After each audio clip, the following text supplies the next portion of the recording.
अस्सलाम वालेकुम वरहमतुल्लाहि वबरकातुहू। औज़ु बिल्लाहि मिनश्शैतानिर्रजीम, बिस्मिल्लाहिर्रहमानिर्रहीम। हम जिस इलाके में रहते हैं यहाँ मेन शारा है। यहाँ से बड़ी बड़ी गाड़ियाँ गुज़रती हैं जो अलग अलग शहरों में जाती हैं। तो इसी तरह यहाँ पे बड़े बड़े होटल्स बने हुए हैं। मैं कभी कभार फ़जर की नमाज़ पढ़ के ऊपर चली जाती हूँ छत पे, क्योंकि फ़जर के बाद अल्लाह माफ़ करे ऐसा टाइम होता है बकौल डॉक्टर इसरार के कि नसीम सहरी, ये ऐसा वक्त होता है कि शैतान आपको लोरियाँ दे दे के सुला रहा होता है। तो नमाज के बाद अस्कार भी पढ़ने होते हैं। तो मैं छत पे गई, एक दिन पढ़ रही थी तो सामने मेरी नज़र पड़ी एक मतलब बड़ा सा होटल है बना हुआ है, उसके ऊपर एक छोटा सा रूम बना हुआ है। उसकी लाइट ऑन हुई, ऊपर से एक बंदा जो स्टेयर्स से उतर रहा था, मतलब लकड़ी की सीढ़ियाँ थी, उससे उतर के नीचे आया। कुछ देर बाद मतलब 5 मिनट बाद नीचे की लाइट ऑन हुई। मैंने देखा वो बंदा नमाज़ पढ़ रहा है। बंदा दूर था मगर मैं देख रही थी, मतलब वो रुकू में जा रहा था, खड़ा हो रहा है, फिर झुक रहा है। मतलब आपको पता जो चल जाता है कि बंदा इस तरह नमाज़ पढ़ रहा है।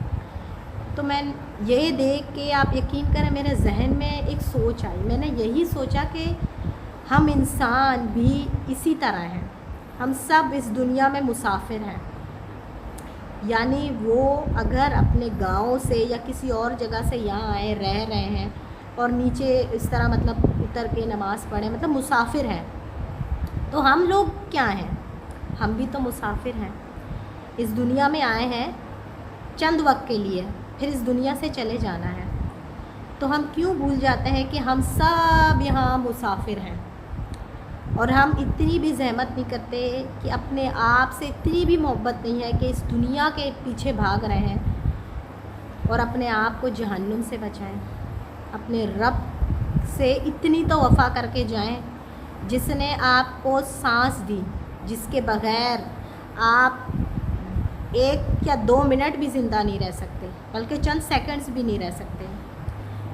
जब एक इंसान डायलिसिस पे होता है तो आप देखिए उसको कितनी तकलीफ़ में होता है, और ये निज़ाम आपकी बॉडी में हर वक्त अल्लाह पाक चला रहे हैं। बाकी भी इसी तरह बहुत सी चीज़ें हैं जो आप ये एक छोटी सी आँख की वो ले लें मिसाल।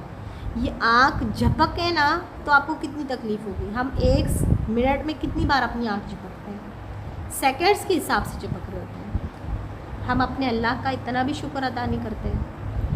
याद रखें जो अल्लाह के हर नबियों को 2 दुआएं मिलती थी उनकी ज़िंदगी में, थे जो उनकी दुआएं कबूल हो जाती थी।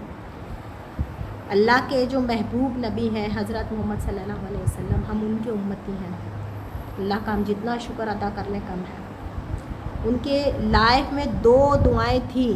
अगर वो चाहते उनकी बेटियों को तलाक़ें हुई, उनकी बेटियां, जवान बेटियां, उनकी बल्कि तमाम औलाद सिवाय हज़रत फ़ातिमा के सब उनके आगे गए। अगर अल्लाह के रसूल चाहते तो अपनी औलाद के लिए दुआ कर लेते, उनको लाइफ मिल जाती, दूसरी ज़िंदगी मिल जाती, मगर उन्होंने नहीं की। उन्होंने एक दुआ की कि या अल्लाह मेरी उम्मत को अज़ाब के ज़रिए से हलाक मत करना। इसलिए हमें आज तक अज़ाब नहीं मिल रहा।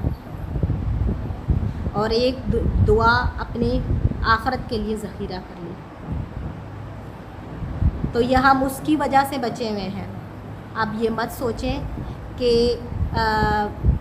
मैं मतलब चिल हूँ, अल्लाह का हमारे पे अज़ाब नहीं आ रहा। ये अल्लाह के रसूल की दुआ है, और अल्लाह पाक हमें आज़मा रहा है। रोज़ सुबह हमारी आँख खुलती है ताकि अल्लाह ताला मौका दे रहे हैं कि इंसान लौट अपने रब की तरफ। तो आप क्यों नहीं लौटते अपने रब की तरफ, क्यों नहीं उसको मना लेते? अल्लाह पाक हमें समझने की तौफीक दे।